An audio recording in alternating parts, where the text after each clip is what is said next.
Welcome to another Ideas That Matter conversation. I'm delighted to have here a former student and now colleague and friend, Andrew Robinson, coming to us from Edinburgh, where he is a recently admitted PhD student. And we're going to talk about his project, which has to do with the topic of grief and grieving and how we should understand it philosophically. And we've been having conversations for what, about like 5, 6 years now, I think, perhaps at this point, across the Atlantic Ocean.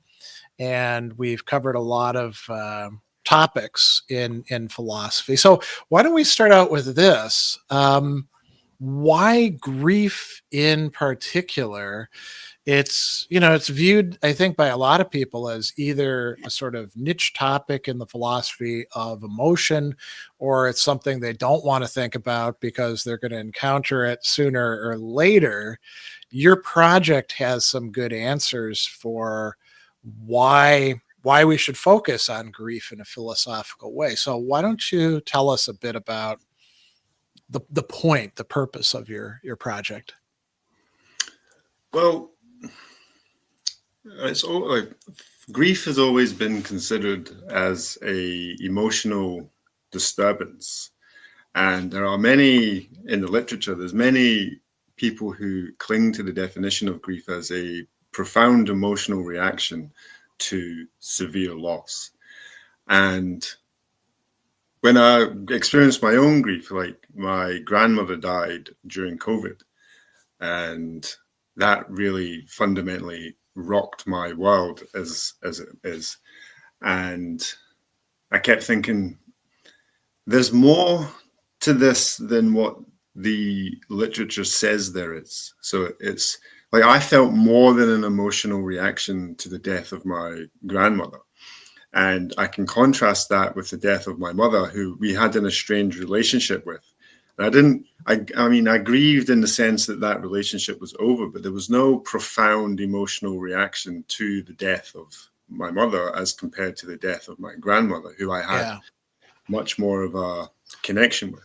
And so when I started thinking about that, and it was especially during my undergraduate, when I was like learning the highfalutin philosophical ways, I was very much into that situation of, well, there must be more to this. Like the analysis of grief, because I was doing a course in death and dying, and grief was one of the last topics. And when we were reading about grief, I just kept feeling that there was more to be said about it, and that the current models that people cling to all stick to emotion. And I thought, then no, there needs to be something more to this. And so I started to think, when I was doing my master's degree, about grief, and now it's just like there's something, like there's an existential point to grief, like that no one's really picked up on. So I've been developing that kind of train of thought for a long period of time. But grief in itself, I think, is one of the most interesting human reactions to the world, and especially if you believe in, kind of Heideggerian being in the worlds and stuff like that. It kind of makes sense to me that if we're embedded in a world with other people, the loss of those other people is something that is profound on the human spirit, you could say. And then you extend that out. So we lose animals, and it's like, well, we apply the same thing. We lose jobs, we lose houses, we lose cities. So if you look at the situation in Gaza, like, I don't really think people would want to go down the strong argumentative road to say that there's no grief for the loss of the city, as it were. So right, yeah. I do think it's something that's underexplored, existentially speaking. I know psychology has kind of got the stranglehold on grief, but I think philosophy can turn around and say, loosen that grip a little bit, we have something to say. Yeah, and so that's a good vector to go off on. I was lucky enough to be able to like look over your doctoral proposal, and one of the key points that you were making in there, which I don't know if the people reviewing it sufficiently appreciated because they're interested basically just in philosophy. But one of the key ideas is, hey, this will be something that will in fact be useful for people who are studying psychology and are going to be engaging in psychotherapy. You want them to have not just the best but the fullest models possible, so that they're not, approaching their patients or clients or however we want to think of them in a kind of blindered way. Oftentimes having one theory proves to be not enough, because it's like that, having a hammer and everything turns into a nail. So how do you envision this helping not just people who are interested in philosophy, which is probably a small minority, but what's the larger scope for this? Well, I think, and you touch upon the perspectives, and one of the many interesting things, if you take like a Husserlian phenomenological point and you say, well, if you look at something from one perspective, you get a view. If you change this perspective, you get another view. And so what my thing is basically is to say, what is grief at the ontological level? So we have, since Freud, a very strong psychological model to use. And grief is, I would say, because of Freud, there's been a lot of understanding of grief as something that you can get through, like it's something to put away. And I know you're the Stoic expert, but even Cicero, he writes like a consolation, and even it's like something to be consoled away. And I don't think that's quite right. And I'm glad to see, like, the more I'm researching this, is that a lot of people are starting to say grief isn't something that you can kind of package in a box and put to the side. It's something that you live. And I take the strongest argument I make is that grief is like an ontological rupture. And so that is a shifting perspective to say, well, grief is psychological on one level, but at a deeper ontological level, it absolutely shatters the world of the individual. And it's incorporating that grief into that individual's existence that could benefit people in the long run, instead of saying grief is a problem to pathologize. Here, take a load of tablets, you can go back into functioning into the society that you're part of. Whereas I say, if we get to the absolute core root of this, we won't need to shove, antidepressants down people's throats. We don't need to pathologize a very natural reaction to the death of another. Yeah, I mean, it's interesting. So going back to ancient philosophy, you're right. The Stoics, the official party line, which I think Cicero also buys into, is that grief it falls under the category of pain or disturbance, lupe or aigretudo in Greek and Latin, and as opposed to the other kinds of emotion, like you can have the right amount of fear for a Stoic. They call that caution, right? That's a positive thing, as opposed to being, endlessly beset with anxiety. But they don't see any positive function or role to grief. And it's interesting.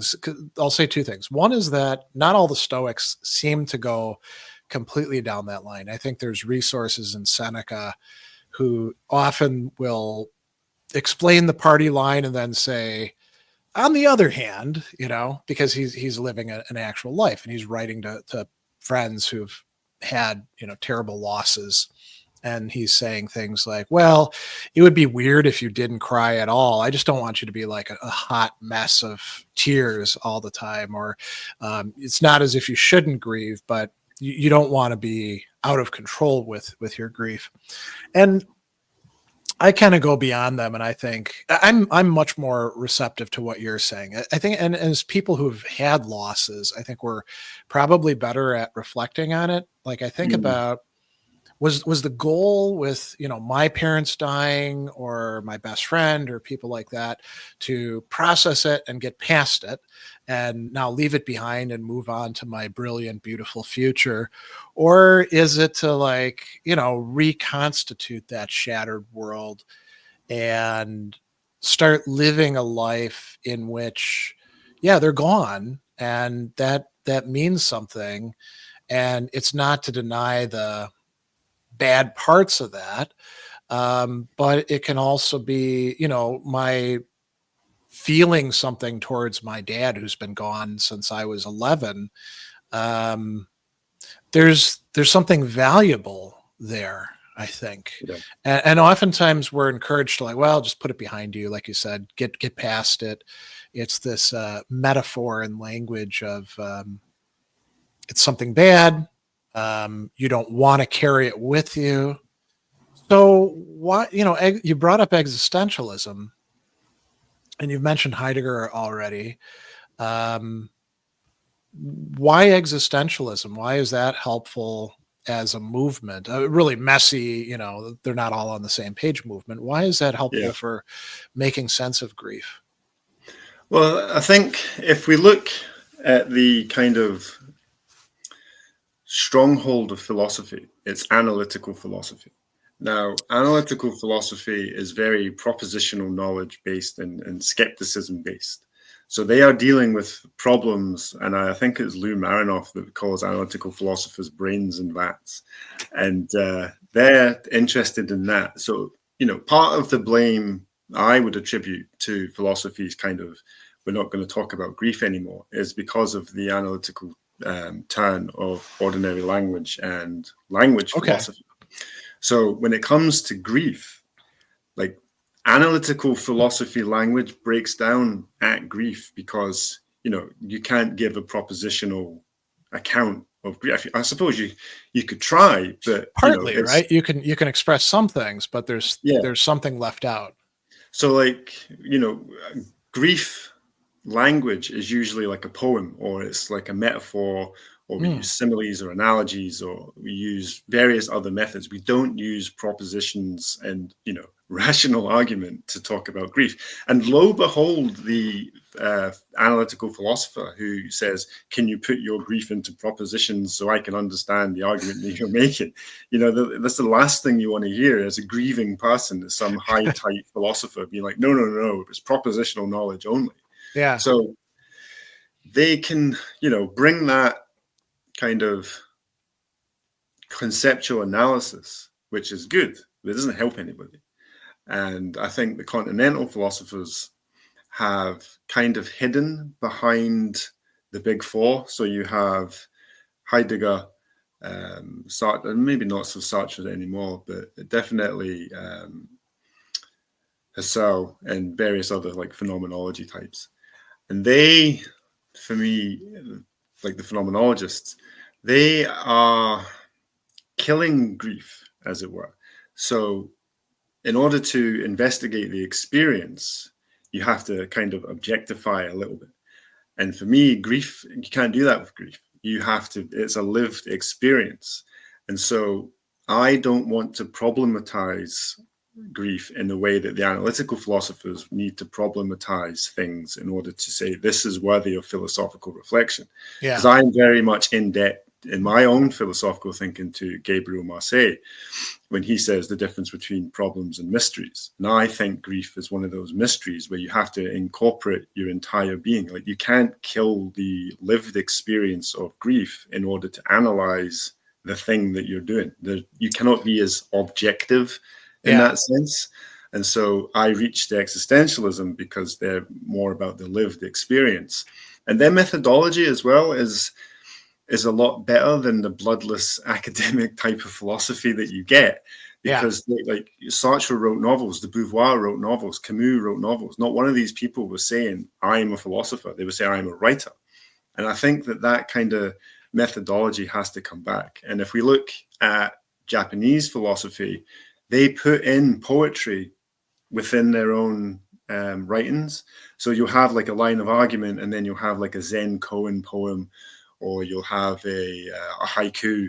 So there's more range for exploring the full lived experience of being a human being in the world, rather than write me an essay in the kind of Aristotelian sense. You know, the hoi polloi say this and the intellectuals say this and I am going to say that.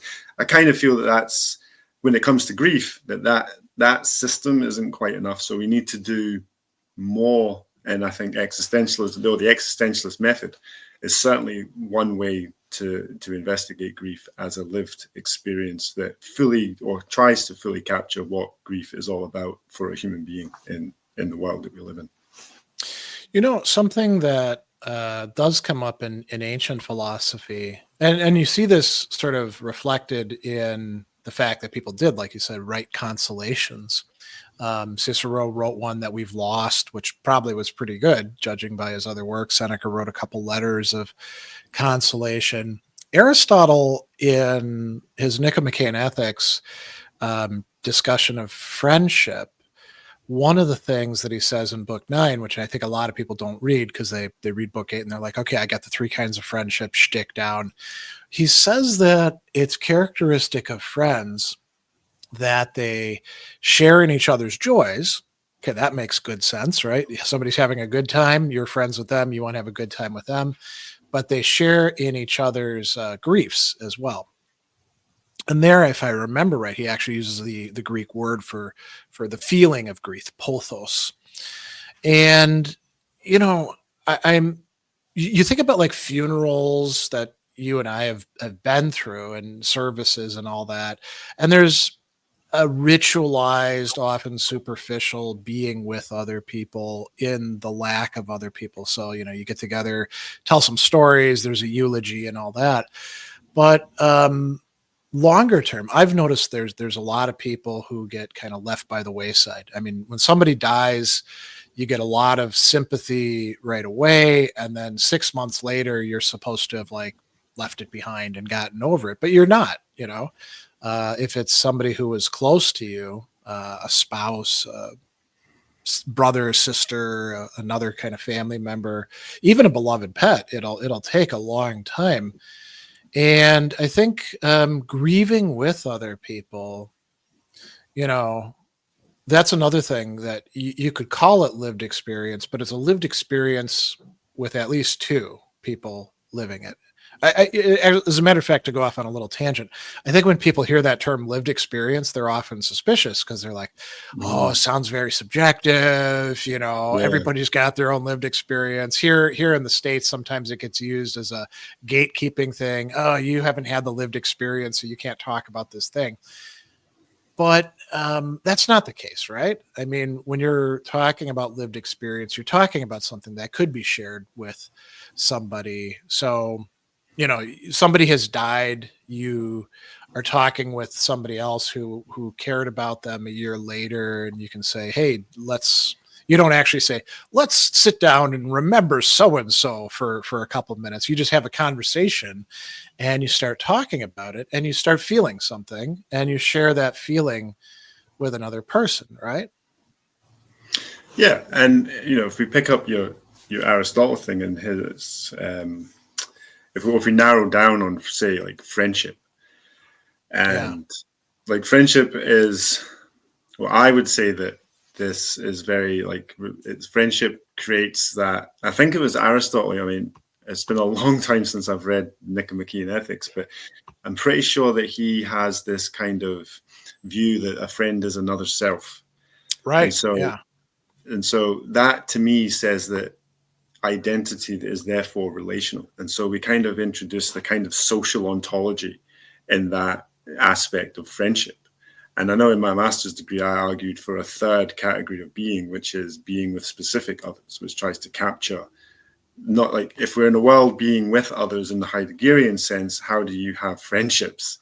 Because if everybody's general, then it doesn't mean, how do you have that kind of agent specificity rather than agent neutrality, which Heidegger kind of talks about. And I kind of disagree with Sartre in that sense, that he says being for others. And it's like, well, no, because that means I would be in conflict constantly. And that's just not the case. So there must be this kind of 3rd category, and I call that category being with specific others. And so that leads from the Aristotelian sense that if it is indeed another self, then you could say that that is a rupture in the self when the other dies. And so it goes beyond kind of ethics. It goes more to the ontology of our existence. And I suppose you could even say, I mean, if I wouldn't want to say it myself, but you could say in an ethical sense, if a friend is another self, you could say that your death is a moral harm to me because, I'm now being harmed by your death. But I'm not quite sure that I would want to say that. I'm not quite sure that many people would want to say that, but it's certainly an avenue open for a very misanthropic philosopher. I think there's something to that, depending on how the person dies. For example, let's say it could be a friend or somebody who you're close to in other ways, a family member, and that they are in general a good person. They're kind of a screw up sometimes. They had some great potential, but they're, willing to take stupid risks that they shouldn't for whatever reason. They could be thrill seekers, could be could be about bravado. And so then they do that. And now you're pissed off at them while you're also grieving them because you're like, you idiot. Why did you have to do things that way? Right. And what is that being angry about it? It's not just, oh, you caused me pain. There's a sense in which they did something wrong by not being careful with their life while they had it, Yeah. And, if we want to, if we live in that relational ontological way and we say that, you weren't really the best with the life that was given to you and you've now considered me, or you've pained me with that. Yeah. You could say that that's a more overly emotional reaction to the death of the other. Whereas I would push back on that slightly and say, well, there's more going on than just the emotional reaction. Like the emotional reaction, sure, it's a surface level thing, but there's something deeper lying underneath that. And that's, I think that it's, or if you were to phrase it in angry terms, it would be, you've left me alone in the world now. Yeah. And I don't like that because, and Mary Frances O'Connor, who's a neuroscientist, she wrote a book called The Grieving Brain. And she has this is the very first page. It's a metaphor, which is you walk into the kitchen at night and you've lived in the house for say 5 years and you know where everything is. And so you walk in a certain line and you're expecting to hit the table, but the table's been removed. And so your brain is playing catch up because you have like a mental map in your mind and the surroundings are different from your mind. So that's more like a failure of perception to me, that metaphor. And I would actually push that metaphor a little bit further and say it's not like the underlying presupposition for that metaphor is simply the fact that there's a stable continuity of self. So if you say the room is the self, right, that means that everything else is fine. Everything else is still there. But what I would say in that metaphorical sense is it's like waking up in the middle of the night. Somebody's come in and taken everything out of the kitchen. And then you go into the kitchen and it's like, you walk in and like, oh, where is everything? And then Andy says to you, right, Greg, it's time for you to go and make the pancakes. And you're like, well, what am I supposed to make pancakes on? And she's like, well, you know how to make the pancakes. Use them on the stove there, but there is no stove because your understanding of the world is just radically altered because it's now everything's gone. And so that's the kind of level of grief that I'm focusing on. And so all the emotion is kind of above that. And I'm wanting to be kind of down here.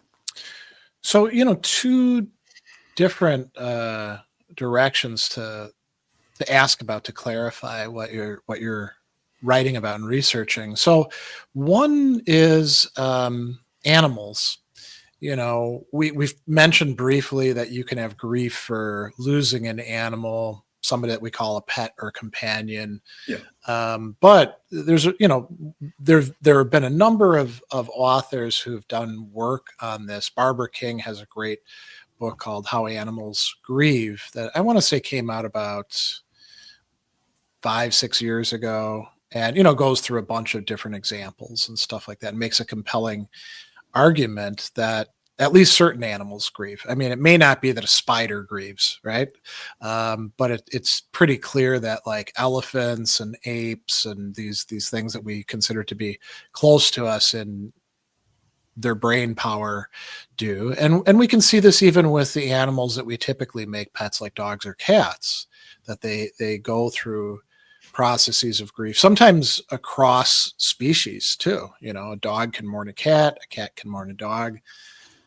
So is your project, let's think about Heidegger, for example. Heidegger says, well, animals, animals schmanimals, right? They don't have a world like human beings. They're, and he's taking on this thing that we see in a lot of pre-20th century philosophy, where, with a few exceptions, like say David Hume, where there's human beings and animals, and we are animals, but we're the animals that are up here. We're the rational animals. The others are just the beasts, and however clever they may be, like apes, they're not on our level. And Heidegger kind of followed that out. Do you see things that way? Like the analyses that you're developing, could they be useful for explaining what's happening when you got two cats, one of them dies, the other one is moping around? Or is your analysis going to be like, this is just for people, Well, primarily I would say it's just for the human animal, but I can't see any reason why in, say, like 20, 30 years, when we understand animal consciousness, or we understand the animal brain, or we understand animals much better than what we do. Because it was only like 150 years ago they were doing vivisection on animals. So I like to see the progress of animal understanding. But I'm not going to rule out in, say, 30 or 40 years that some precocious teenager finds my work and is like, yes, we can apply this to animals. So I'm not ruling it out completely. But at present, I would say that I'm more focused on human animals, because the human animal is, what I am. If I was a cat, I would be like cat being and all that stuff. But no, I focus primarily on animals, but on human animals. But yeah, I mean, I would like to think that it could be applied to animals. I'd like to help animal rights activists by saying all this stuff, because I think it was Schopenhauer, right, who argued that animals show a kind of apprehensiveness. If you put a puppy on top of a table, the puppy will sense the danger of jumping off, and so he did, kind of move that forward. So I'd like to think that minds could do that as well for various animal types. There is also I mentioned Hume. So in his Inquiry Concerning Human Understanding, there's like a whole chapter, and it's a short one. I think it's titled something like "Do Beasts Reason?" And his answer is yes, that, it's actually a double answer. It's like, well, not only do animals show some level of like thinking about things, if you're going to cut them out of things, well, then you better cut out children and the insane and anybody who isn't, operating with a full developed human mind as well. And we don't want to do that. So therefore we need to think about them in that way. The other clarificatory question I was going to ask that I think could be helpful for listeners and watchers.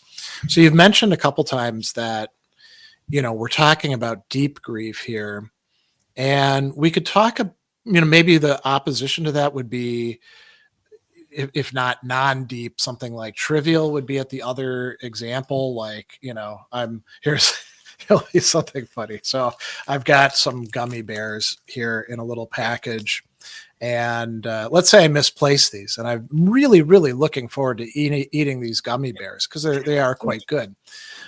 These are sort of top of the line gummy bears, and I misplace it. Now my day is, not quite so good. A lot of us wouldn't use the word grief, but maybe there can be something analogous to that. But if I were to be upset about that, it would be perfectly fine for you to come along and say, what the hell's wrong with you? This is not something you should be grieving about. This is just a minor setback. Or, you mentioned jobs, right? So for some people, the loss of their job, because they've invested so much of their identity in it, can be devastating. But what if it's a job that, you enjoy getting the paycheck? It's nice to see your coworkers, but you kind of don't care that much. That could be like minor level grief. Or you mentioned the distinction between like losing your grandmother and losing your mom, different levels of grief there. So is your analysis primarily oriented towards, let's call it worst case grief, Hmm. where you're really, really devastated, but acknowledging that there's an entire domain of lesser grief, where it is still grief, but it's not doing the sort of things that you're particularly keen to look at. Well, I think one of the more clarificatory responses is simply to say that within grief there are many, many, many different versions. So to take Okay. your Yeah. gummy bears example, if we are to go down the line of like identity investment, and you were to say, "Oh, Andrew, I'm grieving the loss of these gummy bears or whatever," I would be like, "Well, it's very odd and peculiar that you've invested your identity into these gummy bears. Like, where's the like? Do you and Yeah. the gummy bears have like some project in the future that they need to be shared together? So we could rule that out almost immediately and just say, well, there's no Yeah. identity investment in the gummy bears. Maybe you could argue that they're really, really, really good gummy bears for your particular palate. But again, that's not really an identity investment. Yeah. So you could say in that sense that what it is that you experience would be kind of longing. You have Mm. a deep or a kind of superficial, depending on how much of a gummy bear aficionado you are, just like you need the gummy bears in your life because you like to snack on them when you're eating or something like that. Yeah. And so there's that. You could say, I'm longing for the gummy bears, because any sensible person would say, get your ass to the shop and buy more. They're replaceable. They're a fungible Yeah. item in your Yeah. life. There we go. And so the gummy bears is not grief at all. It would be longing, or maybe if you wanted to push it to a stretch, you could say you're mourning the loss of your gummy bears. So I would say that for the gummy bears, and remind me, what was the other ones? Well, with people, right? So we can talk about grieving, but not quite so much. And I think identity is the way to go with it. Yeah. So I Although I remember mean, I suppose you could be kind of mixed up about it, right? Like you could have a parent who you don't really like, and they're gone, and you didn't realize, like especially when you're an adolescent, how involved they were in your life, even if like just in the background, and then you know you've lost that, and you're kind of at a loss about what to do. Um, the other one was jobs too. Like you have a yeah. job, and it's not like the one thing that you've invested your whole identity in. It's just a job, but it still stings to lose it. Yeah. So my model would accompany or allow for that aspect. It's basically anything that has meaning attached to it. So Okay. if you're a 30-year firefighter or a 40-year police officer, and then they're like, right, cutbacks, goodbye, thank you for your 30 years, here's a watch, Yeah. go away, then that meaning that you've experienced for over those 30 years of waking up and some take pride in their jobs, then that would be a kind of ontological rupture, because it's Hmm. almost as it's an externality that has been placed upon you that says you are no longer this thing, and therefore you would then come into that situation and be, oh, well, what do I do now? So you have no grounding. It's like, Yeah. if I borrow a phrase from Nishitani, it's very much that kind. It's like a nihilistic forced upon you. Like nihilism is forced on you. So you're kind of like, well, I don't know what to do now. What should I be doing? And that can happen with people as well. So I remember a friend of mine. He wasn't very close with his sister, and she unfortunately passed away. And he kind of went through like the sorrowful public display mourning and, you know, ritualistic going to the funeral and, you know, being regretful and all that stuff, doing all the obligatory mourning stuff. But when his friend's father passed away, is inconsolable.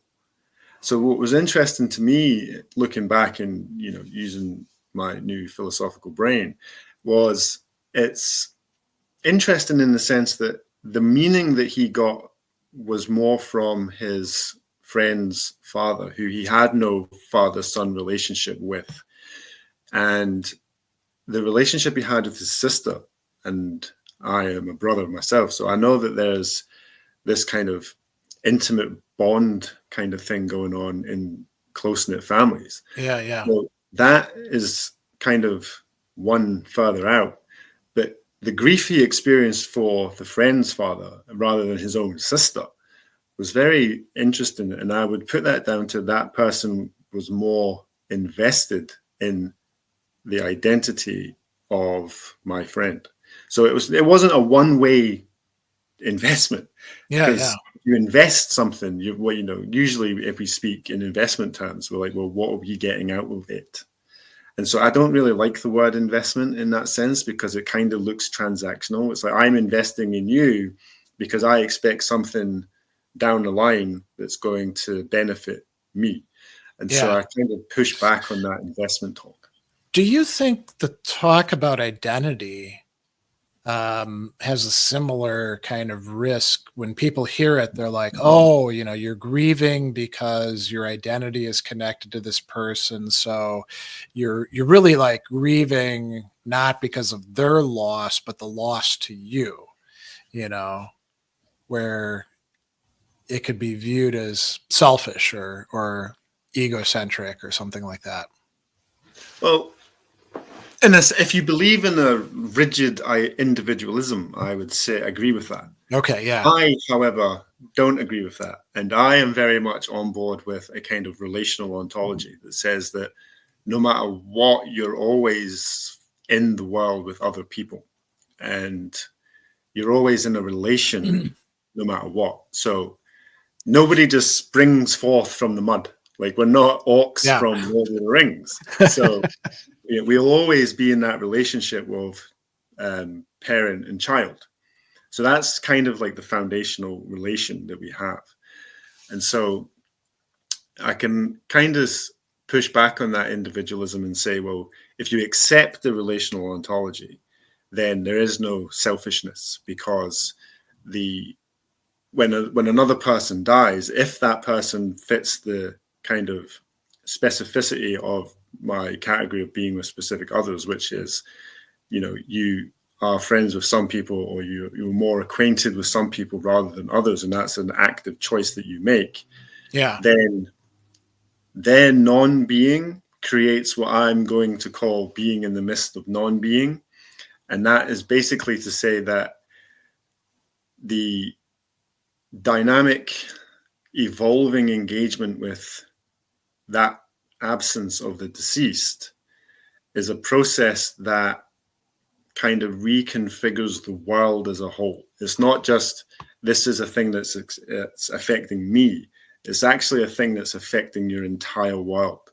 And I think that's the point of departure for me from psychological models. Yeah.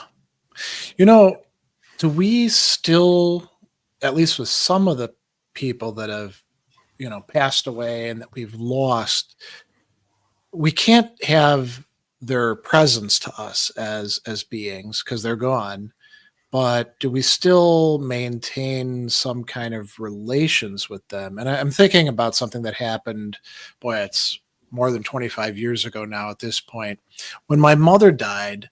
And she made it to 53.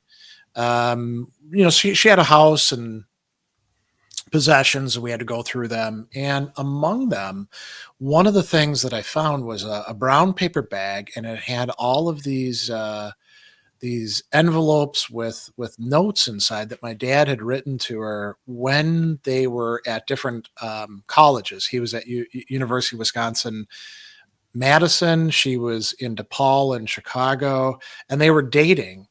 And he wrote essentially, I mean, you could call them love letters. Some of them were perhaps less than loving. He actually like put her on notice because he found out that she was also dating another guy at one point. So, you know, jealousy letters as well, saying, listen, you know, you're gonna have to make a decision, him or me, and you can't have both. And there were about like 100 of these. And we didn't have any of her letters that she wrote to him. And we know from his letters that, and when I say we, I mean me and my sister, we knew that she'd written letters, but I guess he hadn't saved them or she hadn't saved them. So we had this massive letter collection, much as like what you find with, you know, like think about Seneca, right? We have his letters to this guy Lucilius. Yeah. And as I'm reading these things, you know, it was very interesting because my dad died so young that I didn't get to have anything like an adult relationship with him. I was 11 when he died, but I could certainly relate to what he was writing about. And you know, I couldn't like hear his voice or anything like that, like in a movie voiceover, because I don't remember what his voice even sounds like at this point. He's been gone so long. But I did feel a connection with him, not a presence. It wasn't like, you know, people say, oh, it was like they were in the room or something like that. None of that nonsense. But rather that I felt more connected to him, reading about the struggles that he's going through with my mom and making plans and telling her about, you know, what his idiot roommates are doing or things like that. So you know, that's just one example that I think we could come up with many other examples. What is the connection that we have to people who they've died, but they were part of our life? We had the deep grief and all that, but they're still in some degree accessible to us, but not in a way that we would have now. Like you and I can talk. I can't talk with my dad in reading his letters. Well, there's a lot of like again psychological theory, such as like attachment theory, continuing bonds theory, Yeah. all these stuff. So they would kind of want to say that there's an emotional process going, and you're kind of relearning how to bond with the deceased in that way. So you still have these tokens of the departed, and you're able to use, I think AI currently does this. So you can upload all the kind of conversations that you've had with the deceased person, and then they can continue to text you as if that person was still alive. And it's like they kind of model it as a way to help you get over the grieving person. But again, if you notice this, it's framed in that get over kind of thing. To me, it could be simply mementos. So there are like, so when my grand died, my aunt kept the ashes in the house right next to the TV. And every time she would put the TV on, she would always say, well, this is your grand now watching the TV, which, you know, you're not going to turn around and say, oh, really? And there was a part of me that wanted to put googly eyes on the actual urn. I thought that might be a bit too much. So the body, but again, like we need to distinguish when we say the person, right? So when someone dies, the physical body is still there. We're not grieving the presence, like the physical presence of the body. So then there's something over and above the body that we're actually grieving, and that is the kind of the individual consciousness that we are connected to. Because otherwise we would just stuff the body and put the body in the back of the room and be like, well, there's nothing to grieve because, you know, Joe Bloggs is over there. They're constantly around us. Well, we feel their presence. Like the Jeremy Bentham, what do they call that thing? The auto icon, I think. Exactly. And, you know, some mischievous scoundrel comes in, cuts the head off your like great Aunt Elder, and it's still like off with the head. It's, oh no, but everything's going wrong. So it's important to say that when we are grieving or when we are experiencing this ontological rupture and being confronted with non-being, that it's not It's something over and above the material world that we're in. And that kind of like, go back to your letters, that captures that kind of quite nicely, which is, it's the thought processes, it's the emotional resonance, it's all these kind of idiomatic sequences that are over and above the materialistic body. Like, Yeah. I found out recently after having a discussion that if you're with someone for a long time, say a romantic partner, your blood pressure or something is attuned to that, their presence. Now, I'm not entirely sure how this is, but I have it on good faith that they are an expert in these matters. And so that got me thinking to say, well, what if we were to bring, or because I'm still in the early stages of this research, what if we were to bring in Merleau-Ponty's idea of the intertwining into grief in this kind of sense, to say, because I know attachment theory is a really big thing, right? Yeah. But the word attachment to me is kind of like two things being joined together like that. But with Merleau-Ponty's intertwining our identities and who we form these attachments with, it would be more like that, which I kind of think is a much better explanation rather than just this attachment theory. So if you're looking at letters of a deceased parent, then you could say that the attachment between child and parent has been severed completely, but that these letters allow you to reconnect that attachment, and you can deal with these emotional experiences by revisiting the words of your father. But the problem for me is that's backwards looking, and it's in the past. So there's a temporality to grief. And Barry Marusick has he highlights a really interesting paradox within grief, which is, if the reasons for grief remain the same, which they do, then why does grief diminish over time? Oh, yeah.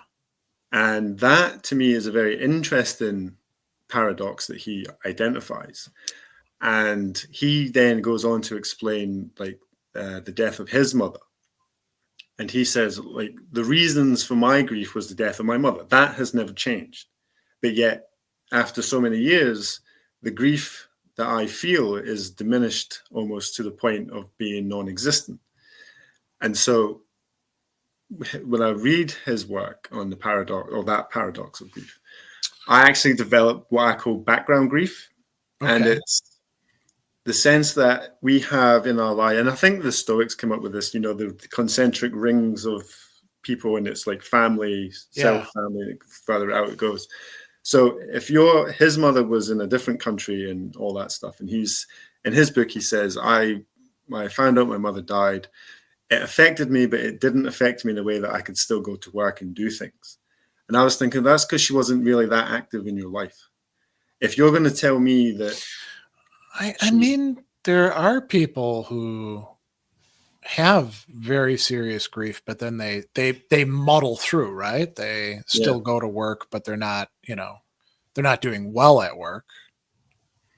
Well, in his book, he says that he wasn't that affected by the death of his mother. Like, he still grieved, but he wasn't grieving. Like, he didn't have what you could call like the Hollywood movie grief, where he's lying on the couch crying his eyes out, on the verge of suicide, knocking things off the table. Yeah.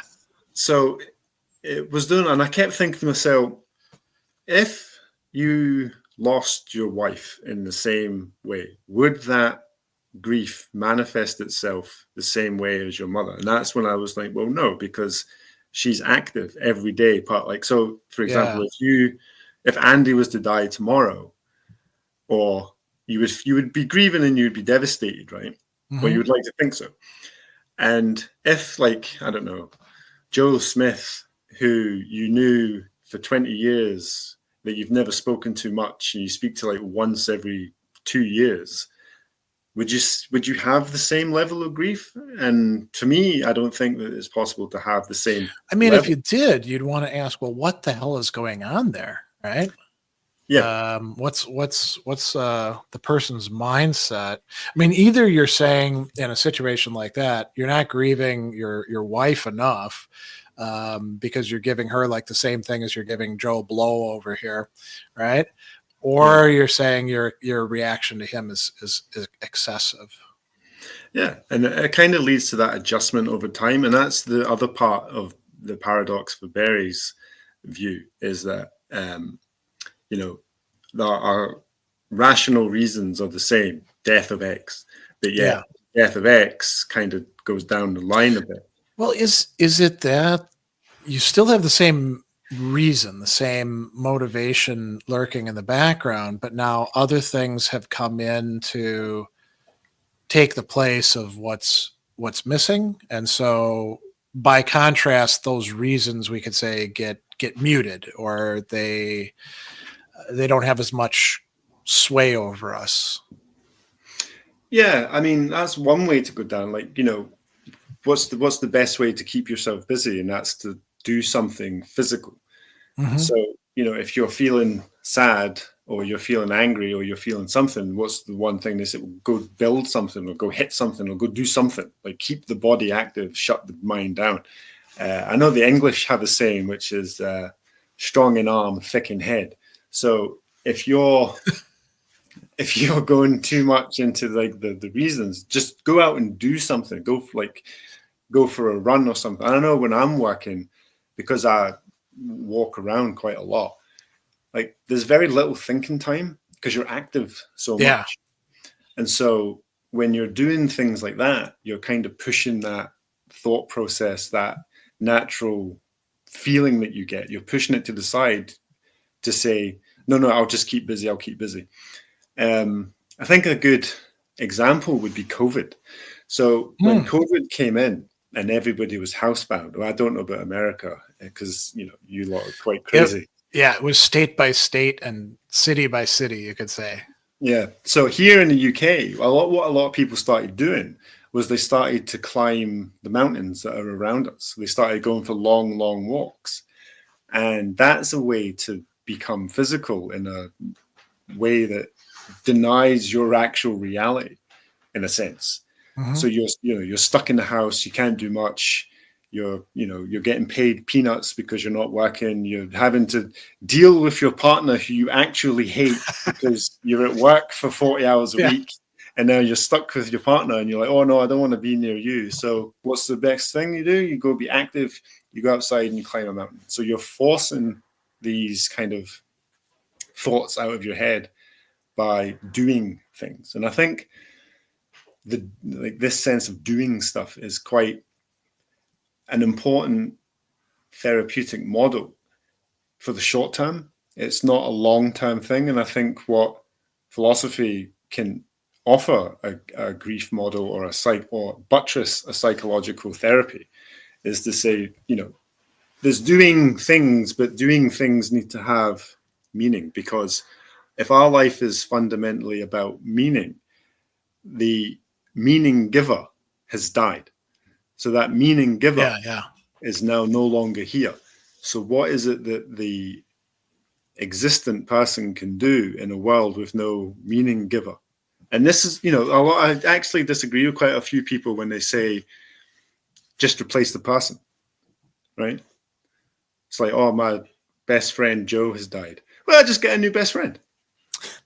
It's not that easy. Yeah. So if we apply the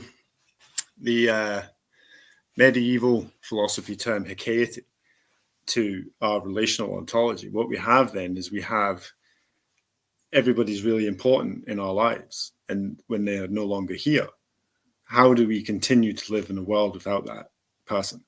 Because that person isn't a fungible person. That person isn't transactional. That person, if it wasn't for that person, I wouldn't be the person I am now. Yeah. In that sense. And that you could apply that across the board. If I didn't have Frodo the dog for 20 years, would I be the person or the loving, caring person that Frodo the dog allowed me to be? Because I would never have explored that part of my existence. I would never have been able to be, a caring person if I didn't have Frodo the dog. But Frodo the dog is dead now. So there's all these types of interesting avenues to go down. On that note, so I had the animal that I was closest to was Sassy, who was a cat who, along with her sister, she survived an apartment fire. My wife adopted them when they were kittens. And then, the only other animals they really interacted with much were the two dogs that my wife also adopted, which were younger than the cats. And so the cats kind of bossed them around and let them know, what the score was. And Sassy outlived all the rest, and we became very close. Anybody who's followed me on social media knows this whole story because I posted about her so much. And then she died a couple years ago. Actually, it's coming on to 3 years now. And it's interesting because you mentioned the replace it. There were quite a few people when I posted about it. And this is a 19-and-a-half-year-old cat who I'd been involved with for, I think, 12 years. Used to take her on walks around the city and stuff like that. And a lot of people were like, well, just go get yourself a kitten. And I was like, wow, you really don't get it, do you? I guess you haven't had a close relationship with a non-human animal in the past. And now I volunteer at this cat shelter, Almost Home. And I've been doing that for about close to 2 years now at this point. And it's funny because, I've talked about this quite a bit with my wife and with some other people.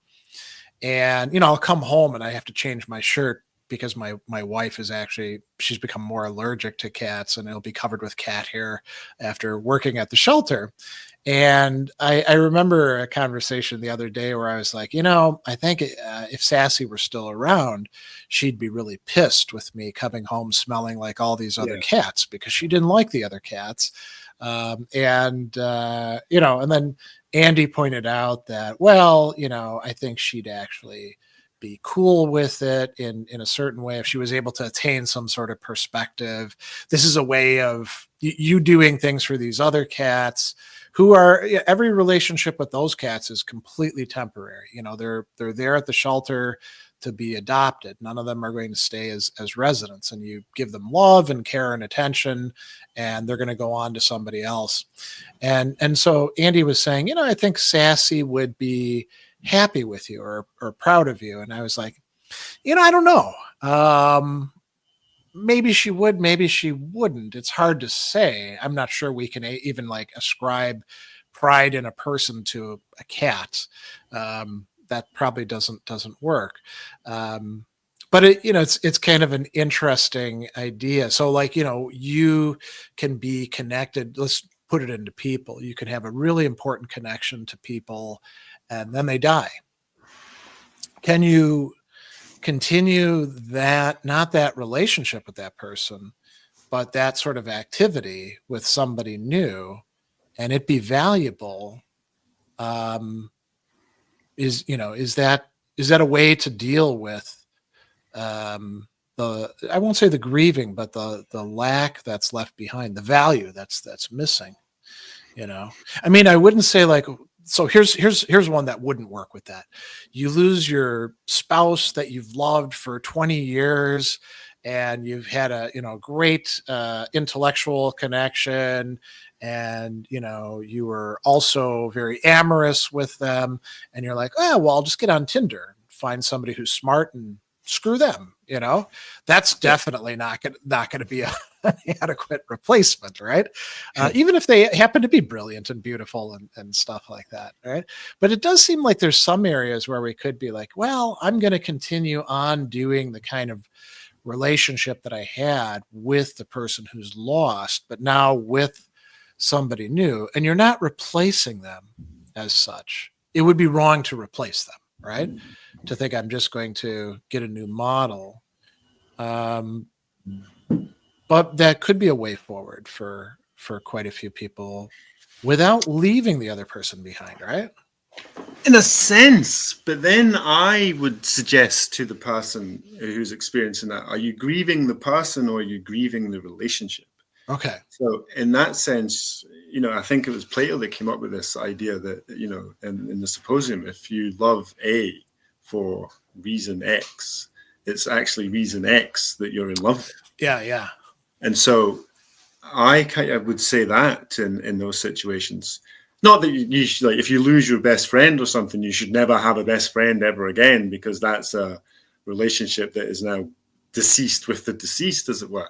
Yeah. But it's definitely something to think about. And if anybody is going through this kind of alteration where it's like, this person has died, but you can always get another one. You know, my wife has died. I'm on Tinder looking. Yeah. Are you grieving the death of the wife, or are you grieving the death of being married or marriage? You know, and that introduces a kind of time issue. Okay. So while grief can challenge your identity or change your identity in that sense that you're lost that person, but you're also now living in a world where the past is no longer accessible in some aspects, because you can have a memory, but that memory is or can be skewed. Like, I don't know how, if you like one of these like funeral people like Harold and Maude, but if you go to funerals, what's the one thing that they eulogize over? It's how amazing the person was. Like, I remember at my mum's funeral, the person was talking about how my mum would have taco nights every Friday. And I was like, who is this person? Where's my taco? You know, I'm still waiting on tacos. Where's these tacos come from? So I think that when we look back on the deceased, we're very quick to like enunciate just how perfect this person was and kind of downplay the flaws of this person. And so the past in that sense becomes very skewed. It's not, we don't like to actively remember. Yeah.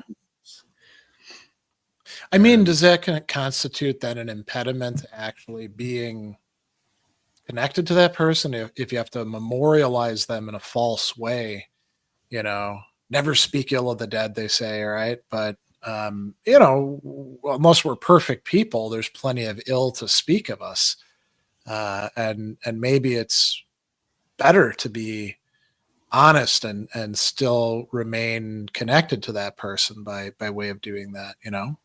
Yeah. And, you know, you could say, and this is an example from an animal. So if you lose, like, again, let's use a very strong bond, like husband and wife married for 30 years. Now, let's say that the husband or the wife came home every day at 5 p.m. and then that one of them dies, or the one who comes at 5 dies. You know, it's not entirely implausible to think that the person so used to the person coming home at 5 would sit there and like look at their watch and be like, oh, it's 5 o'clock. Yeah. And so the present then has a kind of weight to it. And the future is this kind of long-term thing where it's like, well, I'm anticipating, you know, them coming back, but they will never come back. And that's what Mary Frances O'Connor, to loop it back to her, says, that your brain is trying to catch up to the perceptual reality. Okay. And in a sense, she's right. But that's one of the interesting things about grief, is that everybody who writes and talks about grief, they are right to a degree, but there's not a lot. Again, it goes back to that perspective thing. If you look at grief from a perspective, you're going to get lots of different true accounts of perspective. And that raises the other very interesting paradox of grief, which is that grief is universal, but it's very particular to the individual. And so on the one hand, we have this, yes, grief is this thing that exists and we know it because everybody experiences it, or they will experience it in their time. But don't you dare tell me how to grieve. My grieving is my own grief. Yeah. So we have the universal phenomena, very particular experiences. So how do we try to mesh that to, or dissolve that kind of dualistic paradox? So, you know, grief itself is paradoxical, because Berry has the rational reasons paradox. Grief itself is a universal phenomena that has particular instances.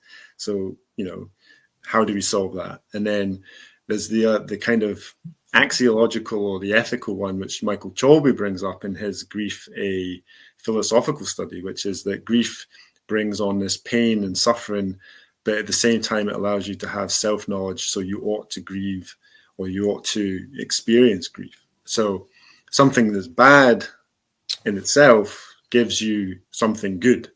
So, there's a lot going on there. And then Yeah. my own one is basically that the world of being is thrust non-being onto it. And like James Bailey has a wonderful phrase for this. He calls it existential shock. And that's when you're going about your business and then somebody dies, that you're kind of confronted straight away with death. And that's such a shock that everything in your system just stops. And you're like, oh, damn, there's this thing called death. And Heidegger famously says, you'll never experience your own death. You'll only experience death through the other. Which was interesting because he just ignores grief altogether. It's like the other person will die, but now I'm going to focus on you and how you will die and how your relationship to death and how you push it to the side and go about your business. It's like, well, no, Martin, you're neglecting something that happens, which is grief.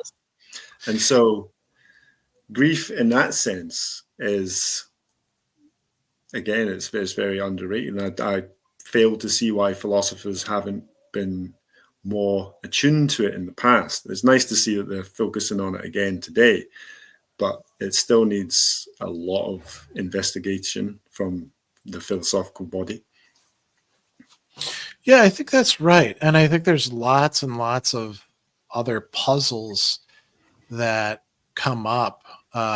For instance, we talk about parasocial relations where we're not actually in a friendship. So think about like a rock star whose music you relate to. So there's something there. It's not just like, I don't know, they happen to be an actor or something. And you go to their concerts and you buy their records and wear their T-shirts and stuff like that. But they don't know who you are. And even if you buy a meet and greet, which you can do these days, right, for 5 minutes, and they take your T-shirt and they sign their name on it, they don't really know you, right?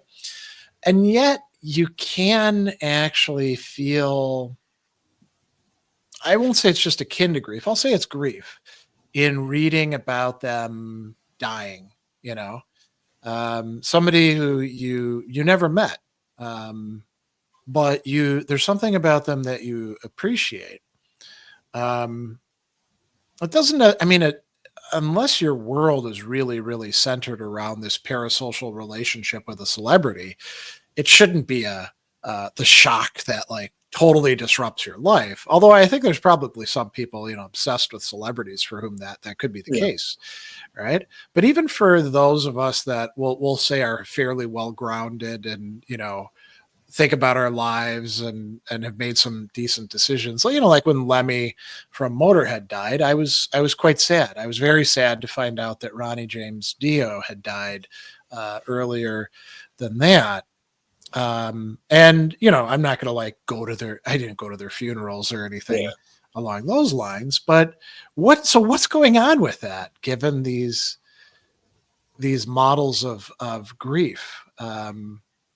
You could say that they're part of your identity, but they're not a huge part unless you're a fanatic fan, right? Well, that goes back to Cholby's idea of practical identity investment. So when you have a parasocial relationship, or you have I don't know, Benedict Cumberbatch superfan, and he dies,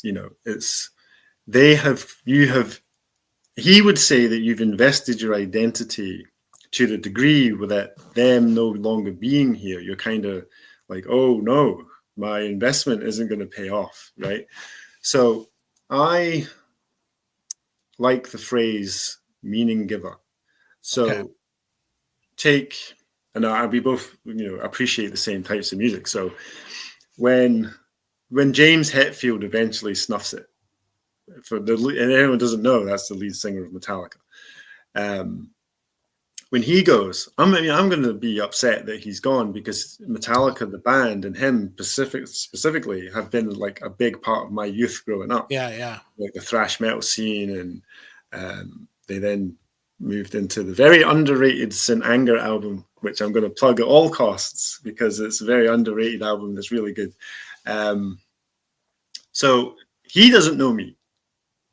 It's a shame, but he doesn't know me. Hopefully Yeah. he's watching. But yeah, so when he goes, I'm not gonna, no, we're not gonna ever get to meet. So I'll grieve him in a way that if I go, he's not gonna grieve me. He doesn't Yeah. even know Yeah. I exist.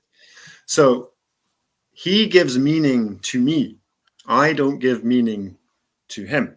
And so the world of me is collapsing from his death, but in a way that his world isn't collapsing from my death, Yeah.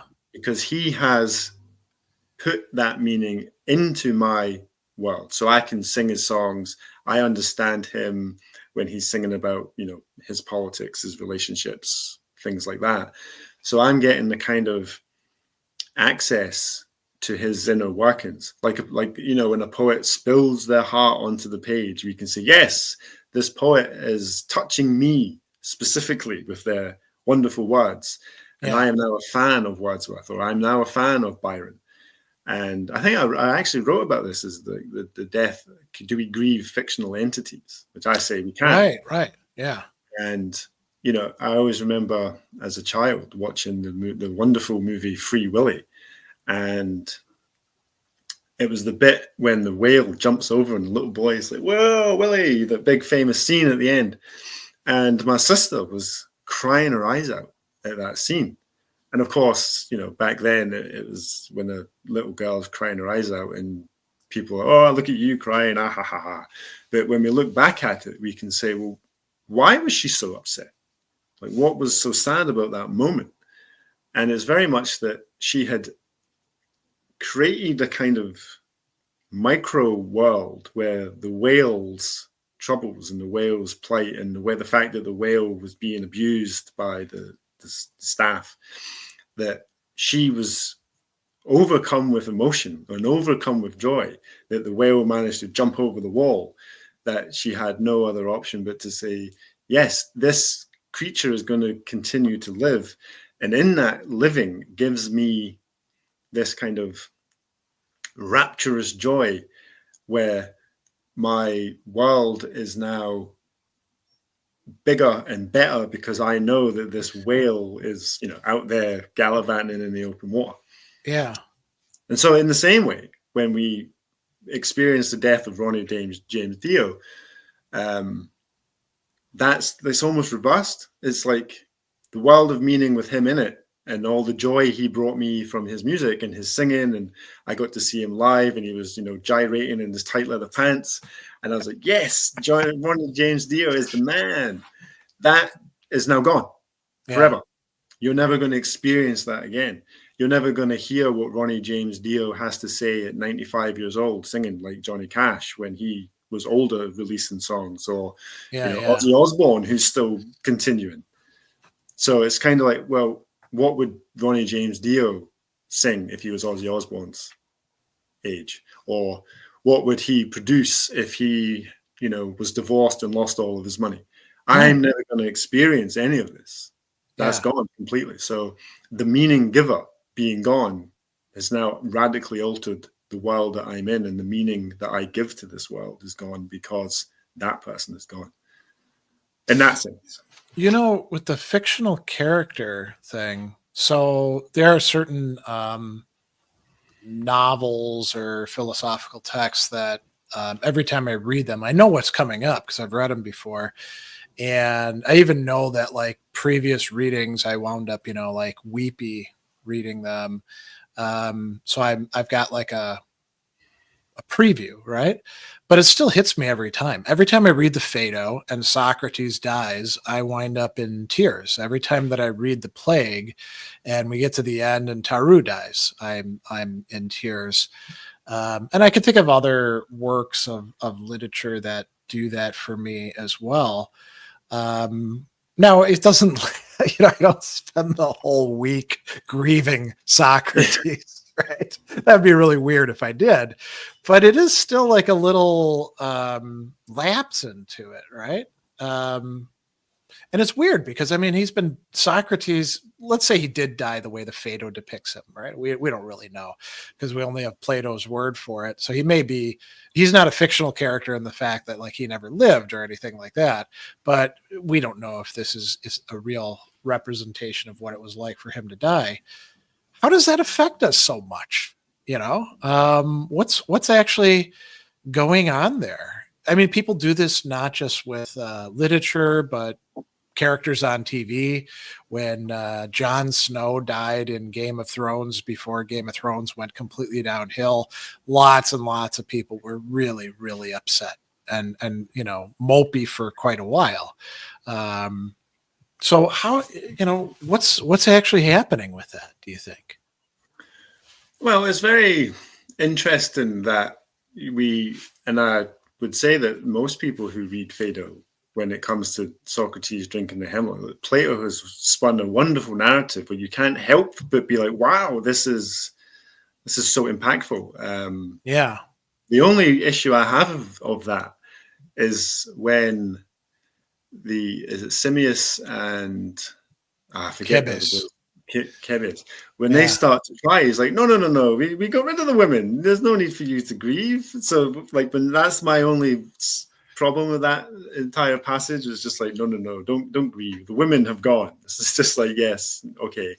But if you think about it, what Plato's actually doing, Plato, I know we like as philosophers, we like to say he's given like an account of the soul and the afterlife, and he just gives like argument after argument after argument, some good, some bad, about the longevity of the soul and the death. And you have to remember, like, he's spinning this to say, well, Socrates died, and how do I deal with this? And I kind of think that Phaedo is Plato's version of him getting through his own kind of grief.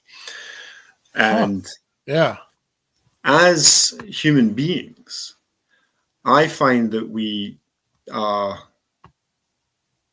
good at going beyond the material world. So we get caught up in like narratives, like the Free Willy narrative. We get caught up in the Phaedo narrative. Socrates on his deathbed still has the temerity to sit there and philosophize with people who are aware that philosophy will put them in Socrates' position.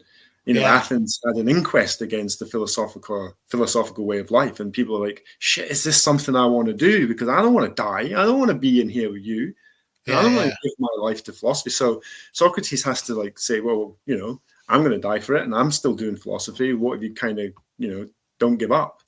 And so when we get into these emotional responses to meaning and our meaning givers, such as, our favorite books, we read Middlemarch, or we read Typhonius, the poem, or we read the Odyssey, we read, other classical literature pieces like Dostoevsky or, Kafka, all these people. We get swept up in that narrative, and we allow the meaning giver to transcend the kind of world that we are in. Okay. And I think that's the beauty of being human, is that you're allowing yourself that kind of transcendence to say, yes, I allow myself to get wrapped up into this narrative. I allow myself to get wrapped up in this system of thought that it's going to impact me emotionally. It's going to impact me in my own world. Like, how many times have we read a novel, watched a movie, listened to a piece of music, and thought, this person's onto something. I'm going to start doing that. I'm going to incorporate what I've just heard into my own life. And in that sense, we then allow that, to use my own language, we allow them to become meaning givers for us. And then we search out more of their works in order to, instill more insights into us so that we can live in a world where maybe not we can do things in the way that we want to. So I'm trying to think of an example here. If you were to take the insights of Kafka's Metamorphosis, that talks about alienation. So if you're a young person in high school and you're feeling different, or you're feeling like you don't belong, and you read Kafka's Metamorphosis, well, all of a sudden you can then turn around and say, well, I understand now. I've been given a different perspective. I'm maybe not a giant cockroach, but I certainly feel like one in this world that I'm living in. Yeah. And now I know that I'm kind of not alone. I'm with others. And so Kafka becomes a specific other in the sense of being that I talk about, so that you're then allowed to have a more impactful world of meaning.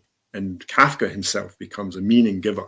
And that allows you to grieve the death of Kafka, or grieve the death of, what's his name in Metamorphosis again? That's going to annoy me now. Gregor Samsa, yeah. Gregor Samsa, exactly. So when you get to, spoiler alert, but if you get to the end of Metamorphosis, you're kind of like, oh, well, that's a shame, because I had such a connection in experiencing alienation, and here Gregor Samsa is being alienated from his family, from all these other things, that he has literally turned into a giant bug.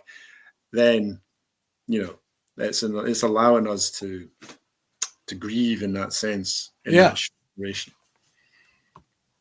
Well, we should wrap up, and I'm going to reveal one of the reasons why we're doing this particular interview at this time.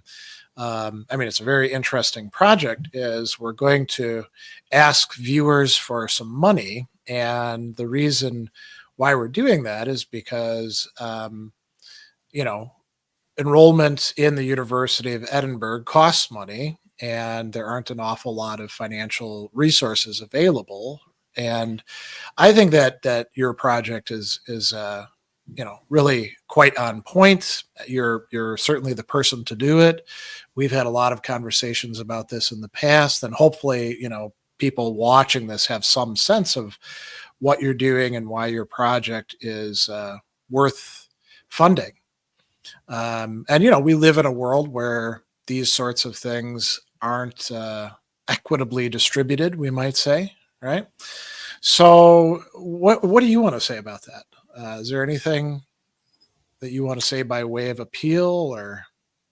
Well, I guess it's basically, if you think that grief is worth something to research along philosophical lenses, and you've kind of, I wouldn't say had enough, but you've begun to question the psychological models of grief, or you find them inadequate or insufficient, then I would definitely say it's worth investing in what I have to say, because if I could sum up my research, it would be that grief is kind of the price that we pay for being with others.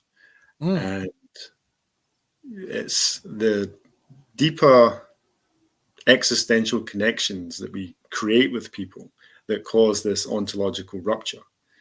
And that's what I'm trying to get at by saying that we are being in the midst of non-being, because it's always there on periphery.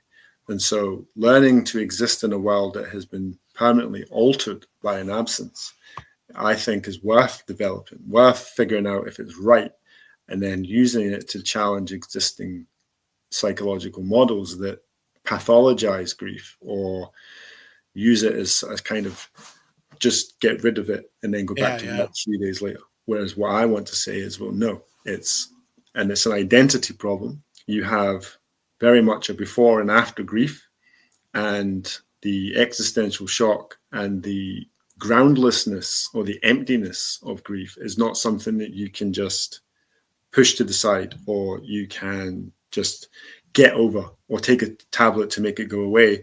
These, in my view, create stronger, longer problems. So if you believe that that's something to work in, by all means, you can invest in this research. We'll push back on Greg's give me money, but you can invest in this research. Yeah, and we're going to put a link to your GoFundMe below so people can follow that out and make their own choice. I certainly think it's something valuable and well worth investing in. One other thing, because I was talking about this recently, is this isn't me saying I'm poor and I need other people to pay my way. Like, that's not what this is about at all. I have £7,000 saved up for this tuition. But unfortunately, costs of university are so extortionate that I do need that extra 6.